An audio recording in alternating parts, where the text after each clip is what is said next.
તારીખે પ્રશાસન દ્વારા ડિમોલેશન કરવામાં આવ્યું છે. એ લોકો મૂળ ગામના લોકો છે, એમની પોતાના સાતબાર પણ નીકળે છે અને એ લોકો છે જેમની જમીનો નર્મદા પરિયોજનામાં ગઈ છે, સ્ટેચ્યુ ઓફ યુનિટીમાં ગઈ છે, વિયર ડેમમાં ગઈ છે, અહીંના સરકારી ભવનો, આવાસો, બધા જ પ્રોજેક્ટોમાં એમની જમીનો ગઈ છે. આજે એ લોકો નાની નાની લારી ગલ્લા દુકાનો ચલાવીને પોતાનું જીવન નિર્વાહ કરે છે. ત્યારે ઉદ્યોગપતિઓના, હોટલ મોટલોના માલિકોના ઇશારે જે ડિમોલેશન થયેલું છે એનો અમે વિરોધ કરીએ છીએ.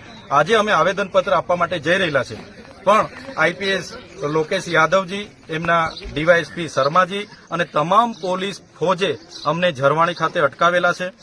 આ દેશમાં લોકશાહી હોવા છતાં જે આ તાનાશાહી અધિકારીઓના ઇશારે પોલીસ કરી રહી છે એ ખૂબ જ નિંદનીય છે.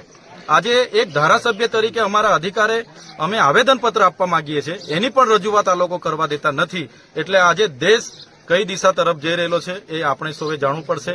જો આ લોકોને ન્યાય નહીં મળશે, આવનારા દિવસોમાં અહીંયા સીએમના કે પીએમના તમામ કાર્યક્રમોનો અમે બહિષ્કાર કરીશું. વિશ્વ આદિવાસી દિવસ પણ અહીંયા ઉજવાશે, વિશ્વ અધિકાર દિવસ પણ આવનારા દિવસોમાં ઉજવાશે. તમામ રચનાત્મક કાર્યક્રમો જો આ લોકોને ન્યાય નહીં મળશે તમારા ચાલુ રહેશે. શું કહે છે પોલીસ? પોલીસ અમને અહીંથી જવા નથી દેતી. અમારા તમામ આગેવાનોના ઘરે રાત્રેથી પોલીસ મૂકી દેવા, મારા ઘરે પણ 10 થી 15 પોલીસ મૂકવામાં આવી છે. પોલીસ શાંતિ, સલામતી અને સુરક્ષા, કાયદો વ્યવસ્થા જાળવવા માટે પોલીસને પગાર મળે છે, નહીં કે વિપક્ષના આગેવાનોને આ રીતના હેરાનગતિ કરવાની અને આદિવાસીઓને દબાવવાની આ વાત છે. જ્યારે વિકાસના નામે આદિવાસીનો ભોગ લેવાય છે ત્યારે અમને દુઃખ થાય છે. અને આજે આદિવાસી વિસ્તારમાં નર્મદાનું પાણી નથી, શિક્ષકો નથી, શાળા નથી, આંગણવાડીઓ નથી, રોજગાર નથી, ડોક્ટરો નથી, સાધનો નથી, રોડ રસ્તા નથી. કેમ એના માટે કોઈ બોલતું નથી? કેમ એના માટે પ્રશાસન કામ નથી કરતું? એટલે આદિવાસીઓનો માત્ર જમીનો, જળ જંગલ, જમીન છીનવવાનું આ ષડયંત્ર છે, એની સામે અમે લડવાના છે. પોલીસનો ઉપયોગ થશે કે મિલિટરીનો ઉપયોગ થશે, આવનારા દિવસોમાં જે પણ મોરચે લડવું પડશે, સડકથી લઈને સદન સુધી અમે લડીશું. કેટલા કિલોમીટર ચાલીને આવ્યા તમે અહીંયા આટલે સુધી?